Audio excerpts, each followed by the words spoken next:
Hello everyone, ngasi Yaingang pupala imanabi hoida tu yam chawbni moi hingonje awathabi na han hele du stegine imanabi se aina lao Yaingang du yare na habu yadri mana je noi paknam chawdo du gi hekpi gi gen ano no khala hek lai ada Yaingang se aina achar sem no gi hek pala ko ne ko mayam ai gi video se loi ba tang di yeng bio kamaina sem ge habdo ada yum da yora ga aina ngasai gi Yaingang sing do makhong do kak thatle makok se kak thatlaga mana jing jina aina kanghala thamgre aduga paknam chana na bagi store tawba haitare anobdo chadi chaning mani ado anobu se ama khatang jaina paknam di sagre aduga atai sina loi kanghala thamme do Yaingang se maru se am chaw bane fresh oi bane ado aina Yaingang se achar semge dana semba huren dang semge ado chamthoga kanghalaga dang ittoini ko ado mayam yengminar se ado smaina maku se ithok pirani maku se yawraga di achar se mawang ta deba ko ado maku je smaina khotok pigraga akhoi gi kaino de it kadabane singsit de ittoini ko ado ka asu yai masung ta na ka asu yai adagi round ka asu yai ado bo aina smaina sigi grate toraga tawbasine ha haw ka tama male na ina smaina it pire khut yam chu bane ado smaina it pa kanda kitang section na it piyo makhut khut yam sokan bane ko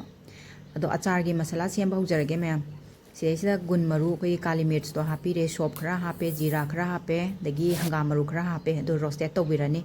sumaina khara kabak tang ngaugadabani loi ka gai ngaugadam nate ko haibadi mun gai mun daba yade haiba laite sidi ngak tangi khoi gi manin chalhan bagi hai tare khoi gi chotlamba kokhai ka ga dable ram tar go su aduga methi maru khara su ngaubirani ado thau khara hairani thau se koina acha thau khoi gi hangam thau sine hena preferable oi ko achar khudima hangam thau ngak tane ayam season nei se ado leitraga ti dum kano refined oil sum season bi ai ado mahau de khara walani ado thau sida ngasai gi thau si sar e hai kan du da ngasai gi it laga thamba khoi Yaingang se lo haijin birani aduga okhai minarani ado munna na bangau budam na ti ko ma'am si se khoi gi thau sida ngasai gi Yaingang sigi ahingba manam haitare kitang khoi gi freshly kan manam am leibane ba ko Yaingang ge adu do khoi gi achar semba kanda manam do adui manam do hatna na ba khoi gi thau gi da salaga kaba ngaubi wane ba ko ado yam kana bane sigi hanga aganu se chaba hinaraga di yamna kano tawgadaba potne Yaingang se adubu kanai khangba mina di masi adum kano tawbuine ba ko ado haute chingi khang chingi da chinda haute haraga di khangdre ko aduga si yamna khoi de isa da yam kana ba pot amma oibanina si se semaga adum store toraga adum chabiyo ado yamna chagadam na te ko thau yawi si di adu yawi si di haibi wana taba ko yam chagadam na te khoi gi mapang do ngasai gi achar oina sem ta ga di khijik to orsu chai dana ko ado hing khara hapirani duga morok asuba khara hapani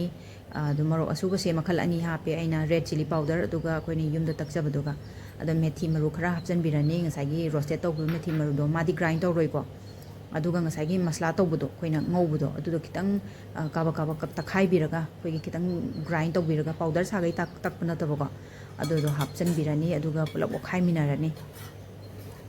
yam simple oi ba recipe ne si se mayam yam kuina ju changdaba aduga hakchang du yam kanaba pot amu oi bani na masi mayam try to biyo aduga hajiti Yaingang gi matam su oi bani na ko si semjalaga thamjin biyo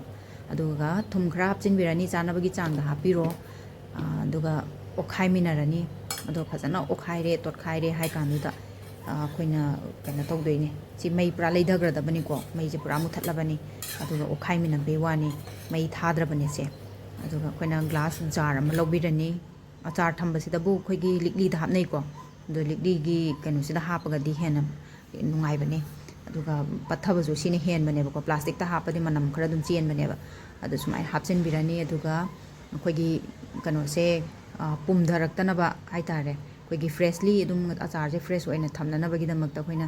vinegar use tawrani aduga vinegar leitragadi khoi gi phangdragadi kari hapkadage da khoi gi champra gi mahi je sumtoga champra gi mahi do sumjalaga se haptoine ba ko ado khoin aina vinegar oin season najare champra do khara waye tange do vinegar sina dum khara available oibani na aina vinegar oin hapjarage do sumaina hapani tangkhai muk yauri kan do sumai hapjalaga mathak makha olaga amuk